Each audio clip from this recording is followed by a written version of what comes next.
사랑하는 성도 여러분, 하나님의 은혜로 새 하루가 시작되었습니다. 오늘 새벽 기도회는 시편 31편 말씀으로 시작합니다.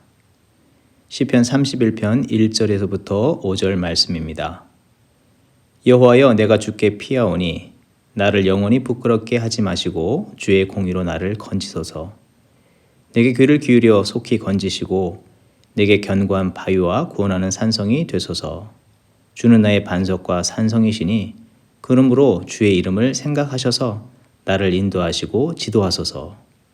그들이 나를 위하여 비밀이 친 그물에서 빼내소서. 주는 나의 산성이시니이다. 내가 나의 영을 주의 손에 부탁하나이다. 진리의 하나님 여호와여, 나를 성량하셨나이다. 아멘. 가난하고 소외된 자, 낙심한 자를 위로하시고 돌보시며 힘주시는 선한 목자 되신 하나님의 이름을 이 아침 찬양합니다. 오늘도 주의 자녀된 우리 모두 참된 자유와 평강, 새롭게 하시는 손길을 베풀어 주심을 감사드리며 매순간 하나님께 감사하며 주의 선하신 뜻을 기억하고 그 기뻐하신 뜻을 따라서 살아가는 저희들 되게 하여 주시옵소서. 우리에게 허락하신 소중한 시간을 주의 뜻 안에서 아름답게 만들어가게 하여 주시옵소서. 무엇보다도 우리의 삶도 주님의 은혜를 따라서 소외되고 갇히고 절망의 눈물 흘리는 자들을 보듬어 일으키고 주의 참된 평강과 능력을 힘입어 살도록 돕는 자들로 우리의 삶이 드려지게 하여 주시옵소서.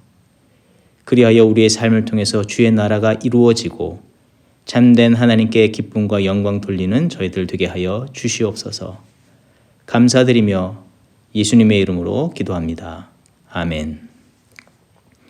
오늘 우리에게 주신 하나님의 말씀은 신명기 21장 10절에서부터 17절의 말씀입니다.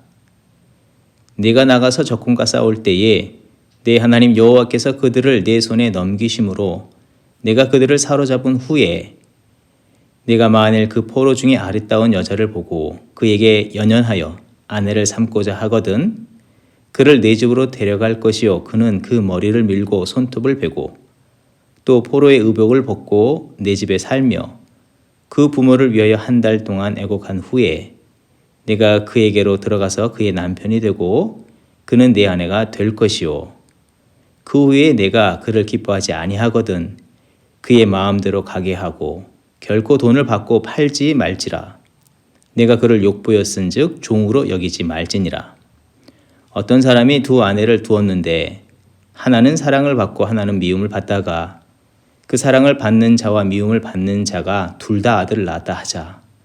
그 미움을 받는 자의 아들이 장자이면 자기의 소유를 그의 아들들에게 기업으로 나누는 날에 그 사랑을 받는 자의 아들을 장자로 삼아 참 장자 곧 미움을 받는 자의 아들보다 앞세우지 말고 반드시 그 미움을 받는 자의 아들을 장자로 인정하여 자기의 소유에서 그에게는 두 몫을 줄 것이니 그는 자기의 기력의 시작이라. 장자의 권리가 그에게 있음이니라. 아멘. 계속해서 신명기의 말씀을 묵상합니다. 오늘 말씀은 개인의 가정사에 관한 말씀이라고도 이해할 수 있습니다. 삶에서 우리는 부부간의 관계와 부모와 자녀 간의 관계 속에서 일어나는 일을 때로는 작은 일로 이해하거나 쉽게 다루기도 합니다. 또한 그런 이해로 자신의 가정뿐만 아니라 타인의 가정사를 쉽게 이야기할 때도 많습니다. 하지만 실제로 가정사만큼 복잡하며 그 이야기하기가 조심스러운 일도 없다는 것입니다. 게다가 남의 가정사를 꺼내어서 이러쿵저러쿵 말하는 것처럼 어리석은 일도 없다는 것을 우리는 삶 속에서 경험을 합니다. 보통 그런 경우에 듣는 소리는 무엇이겠습니까? 내 가정이나 잘 돌보라는 그런 핀잔을 듣기가 십상이라는 것입니다. 그런데 하나님은 이런 개인의 가정사를 꺼내어서 말씀하고 계시는데 우리에게 주시는 그 참된 뜻은 무엇이겠습니까? 오늘 본문의 내용을 다시 한번 살펴보면 전쟁에서 포로로 데려온 여인을 아내로 삼고자 했을 때에 다음과 같이 해야 한다고 말합니다. 포로의 의복을 벗고 머리를 밀며 손톱을 깎는 것으로써 이방의 모든 생활 방식을 벗도록 하면서 그를 참다운 아내로 맞이하라는 것입니다. 혹 그 여인과 헤어져야 된다면 이제 그 여인을 아내의 주위로서 대우하라는 것이 하나님의 뜻입니다. 예전에 적군의 포로나 혹은 돈을 주고 파는 그런 종으로 대해서는 안 된다고 말씀합니다. 또한 자녀 중에 사랑하는 아내의 자녀를 원래의 출생 순위상 장자인 아들보다 앞세워서도 안 됨을 말합니다. 여기서의 핵심은 개인의 가정사이며 그 가정의 가장의 이 고유 권한에 관한 이야기보다는 개인의 가정사 이전에 그들은 이미 하나님의 거룩하고 원대한 역사의 한 부분이 되며 또 그 거룩하고 원대한 역사를 이뤄가는 가장 기초가 되는 중요한 관계가 있음을 이 말씀 속에서 말하는 것입니다. 아내와 자녀에 관한 그 권한을 가진 남편, 곧 옳은 결정을 해야 할 책임 있는 자는 하나님의 거룩하고 원대한 구원의 역사에 퍼즐의 중요한 조각인 것으로 알아서 그 뜻 안에서 합당한 믿음의 행동과 태도를 보여야 할 것을 말하는 것입니다. 무엇보다도 하나님께서 이루어가기를 원하시는 열방을 구원하시는 구원의 역사 안에서 믿음의 올바른 결정과 처신을 이루어야 할 것을 말씀하고 계시다는 것입니다. 이 말씀의 이면에 흐르는 핵심적인 내용은 무엇이겠습니까? 자신에 비추어서 약자요, 자신의 결정을 따를 수밖에 없는 자들에 대해서 자기의 기준과 감정에 의해서 결정하기보다는 하나님께서 그들에게 주신 고유한 인격과 권리를 함부로 침해해서는 안 되고 모든 것이 하나님의 역사 속의 일부분이기에 자신의 사사로운 권한과 자기 주장을 앞세워서 그 모든 것을 어그러뜨려서는 안 된다는 것입니다. 도리어 마땅히 주장할 권리보다도 하나님의 정하신 법칙과 뜻을 따라서 참다웠게 행할 것을 하나님께서 요청하는 것입니다. 그렇게 해야 할 이유를 찾는다면 그들이 가진 그런 권한은 먼저 하나님께로부터 주어졌기 때문이라는 사실입니다. 10절의 말씀, 적군과 싸울 때 하나님께서 그들을 내 손에 넘기심으로 전쟁에서 승리를 허락하시고 그리고 이방 여인이지만 아내를 맞도록 허락하신 분은 누구십니까? 하나님이십니다. 그리고 아내를 얻고 자녀들을 많이 얻는 가운데 누구에게 장자의 권한을 물려줄 것인가? 자기의 생각과 감정, 느낌으로 결정할 수 있지만 그러할 수 없다는 것입니다. 그들이 원래 아무 공로 없었지만 애굽에서 하나님께서 그런 노예의 신분에서 속량하여 주시고 언약의 장자로 하나님께서 주권적으로 세워주셨다는 것입니다. 그리고 하나님께서는 그 자손을 풍성케 해주셔서 지금처럼 많은 자녀들을 낳게 하시고 또 앞으로 이런 하나님의 원대한 계획 속에서 하나님의 구원의 역사들을 계속해서 이뤄 가시고 계시다는 것입니다. 그러하기에 하나님의 은혜와 그 거룩한 약속을 따라 살아가는 이 주의 백성과 성도들이 살아가야 될 참된 삶의 모습은 자기의 감정, 자기의 판단, 자기의 권리보다도 하나님의 주권적인 섭리와 그 은혜가 앞서고 있다는 것을 알면서 마땅히 그 자기의 권한이나 주장을 함부로 내세우지 말고 이 중요한 순간일수록 더더욱 하나님의 뜻이 무엇인지를 분별하고 그 허락하신 말씀과 법칙에 따라서 겸손으로 순종하는 그런 믿음의 삶을 이뤄가는 성도가 되어야 하는 것입니다. 하나님은 하나님의 주권과 법칙을 자기 권리보다도 소중히 여기고 따르는 자에게 은혜 위에 은혜를 더하실 줄 믿습니다. 또한 그런 자들에게는 하나님의 거룩과 온전한 길로 인도하시는 그 축복을 더하여 주실 줄 믿습니다. 우리가 이 상황에서 좀 더 넓은 관점, 하나님의 역사라는 관점에서 생각을 넓히고 범위를 넓혀서 한 번 더 바라보기를 원하는데요. 14절의 말씀, 이방 여인을 아내로 맞다가 헤어지게 되는 경우 그 여인을 종으로 팔지 말아라. 종으로 여기지 말라는 말씀을 주셨습니다. 남편이 그 여인을 종으로 여겨서는 안 된다는 것입니다. 그렇다면 더더군다나 그가 살아가는 그 공동체도 그러해야 한다는 것입니다. 그 여인을 이제 바라보는 어느 누구라도 뒤에서 수근수근하거나 아무것도 모르면서 험담을 하거나 천대해서는 안 된다는 것입니다. 그 여인에게 어떤 꼬리표를 붙여서도 안 됨을 말하는 것입니다. 하나님의 허락하심 속에서 한 공동체의 일원이 되었음을 인정하면서 이해하고 받아들여주면서 그렇게 살아갈 수 있도록 도울 수 있는 이런 성숙한 의식과 자세가 이 공동체에 있다는 것입니다. 이해하기 쉽도록 표현한다면 미국에 이민을 와서 정착하여 사는 우리를 돌아보아도 그러하다는 것입니다. 태어난 민족, 피부색, 언어 등의 이 다름이 있습니다. 그러나 미국의 법 질서 속에서 이 모든 것을 넘어서 살도록 하면서 하나 되도록 하고 있지 않습니까? 그러하기에 우리의 관습, 우리의 생각, 이해 정도가 절대적인 기준이 될 수 없고 하나님의 허락하신 뜻을 따라서 그 대상을 바라봐주고 그들을 용납하고 수용하고 품어주는 그런 성숙한 믿음의 백성의 삶을 이루어가야 한다는 것입니다. 그런 모습으로 하나님의 뜻을 또한 가나안 땅에 전해야 하는 것을 말씀하고 있는 것입니다. 이런 이해를 가지고 하나님의 시야를 가지고 하나님의 마음으로 변화시켜 나가는 그런 믿음의 백성들의 삶을 통해서 가나안은 변화되어질 것이고 또 이 거룩한 성민을 통해서 하나님의 나라가 계속해서 확장되어져 갈 수 있다는 것입니다. 하나님이 이제 그 약속의 땅을 취한 이스라엘 백성에게 개인적인 차원에 머무는 믿음이 아니라 그 베푸신 은혜와 섭리 속에서 원대한 하나님의 구원의 역사의 틀 안에서 그 역사에 발맞춰 살아가기를 요청하고 있는 것입니다. 오늘 주신 이 말씀을 통해서 우리의 삶을 돌아보기를 원합니다.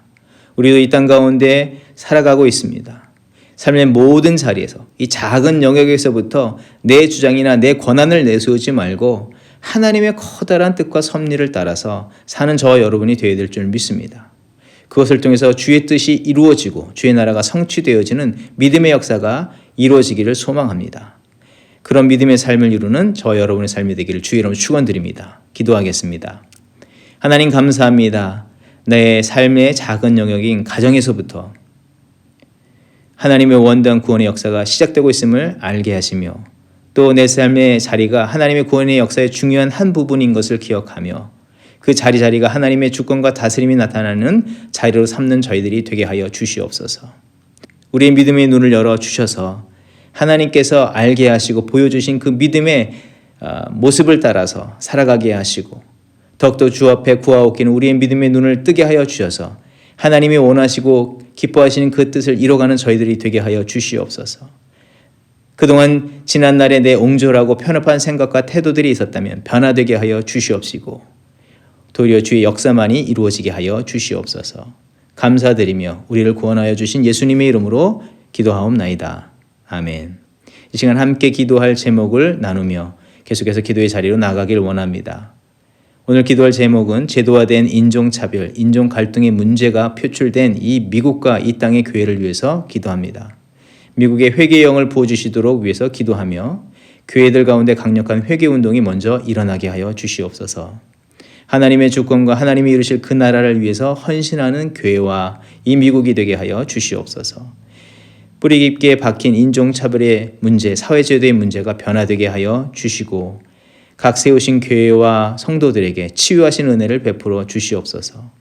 상처 입은 자로 머무는 것이 아니라 이제 다시 일어나 화해와 화목케 하시는 사명을 감당하는 교회와 성도들로 쓰임받게 하여 주시옵소서.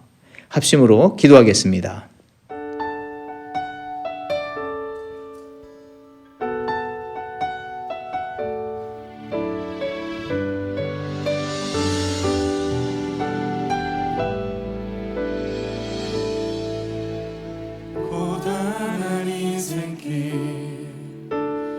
힘겨운 오늘도 예수 내 마음 아시네. 지나간 아픔도 마주할 세상도 예수 내 마음 아시네. 고단한 인생길 힘겨운 오늘도 예수 내 마음 아시네. 지나간 아픔도 마주할 세상도 예수 내 마음 아시네.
삶을 만들어 가시는 주어진 내 삶의 시간 속에 주의 뜻 알게 하소서.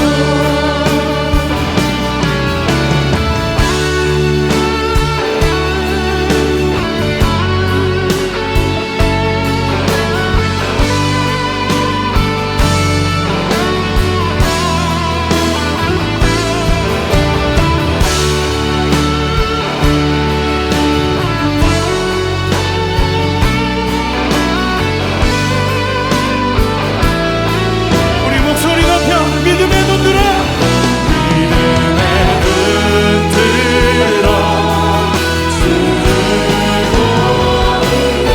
보니 또 지나가리라. 주어진 내 삶의 시간 속에 주의 뜻 알게 하소서. 믿음의 눈 들어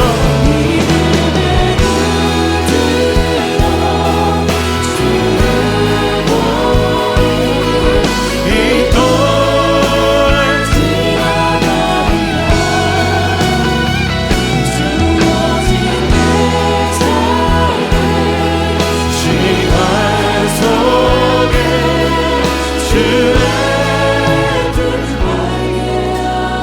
주의 뜻 알게 하소서. 주의 뜻 알게 하소서. 주의 뜻 알게 하소서.